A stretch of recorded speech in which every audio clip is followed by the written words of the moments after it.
All right, everyone. So previously we did the solvent trials to figure out which solvent was going to work for the separation of these three compounds.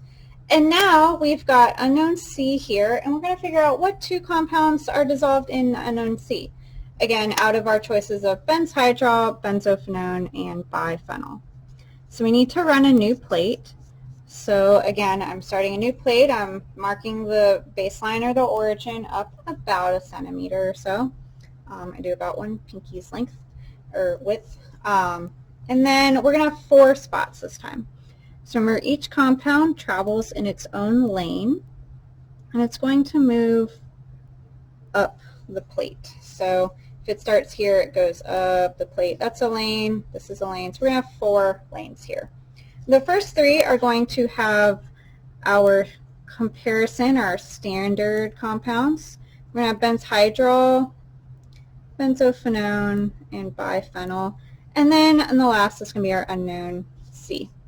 So the plate's a bit small for me to write out the full names. So what I have done is I've numbered each lane 1 through 4. C, I think, will be pretty self-explanatory. That's our unknown C. And then benzhydrol, I've abbreviated OL, benzophenone, ONE, or ON, and biphenyl, YL. However, I know what these abbreviations mean, but you would want to look at it later and have no doubt in your minds what I was talking about. So I'm going to make sure to put a key in my notebook where I write out the full name of what is in each lane. And anytime you would go into the lab and do a TLC plate, you would want to do the same. So now I'm going to spot unknown C first, and then I'm going to clean my spotter because, again, the whole reason we're able to make any conclusions about the identity here is we're going to have pure samples to compare it to.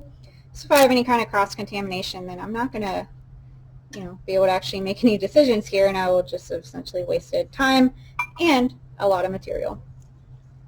And then I'm going to spot each compound in its own lane here. So this is benzhydrol gets its own lane.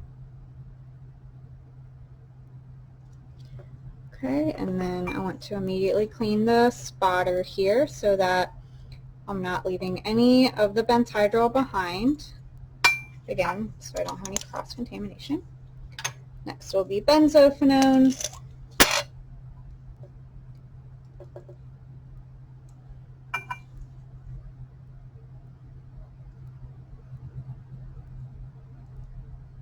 Notice I'm trying to spot them about the same amount of time as well, because I want to try to keep concentration consistent across the different samples, just so that it's a little easier to make a comparison. And then our last one. So what I need to do is make sure after I've spotted all of these that the solvent has actually had an opportunity to dry. So I'm not going to immediately stick it in there. I'm going to make sure that it's had a chance to evaporate. That way we don't have any acetone interfering with our mobile phase.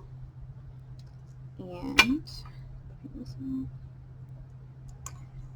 now I'm going to take the plate, I'm going to put it in our chamber, and let that run. Here we go. At least halfway, hopefully a little more than halfway, and then we'll take a look at what we've got. Alright, so you can see that our plate has finished running. I've drawn a line where our solvent front is. So again, that's how far the solvent traveled to. And it's time to see what we have. Alright, it's readable.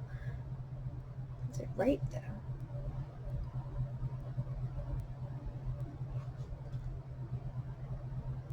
Okay, so can you see, again, the faint spot is pretty difficult. It's just not as visible compared to the other ones, but you can kind of see there's the faint one right there. Again, I'll be circling these so that you can see them all the way. The camera is having issues picking up with the light there.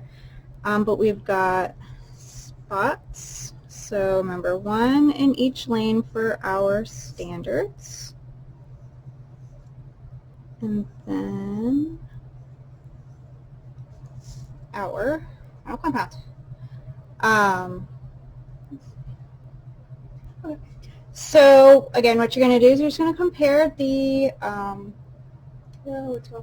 RF values of each and figure out what two compounds are in C using these three as a guide here. All right.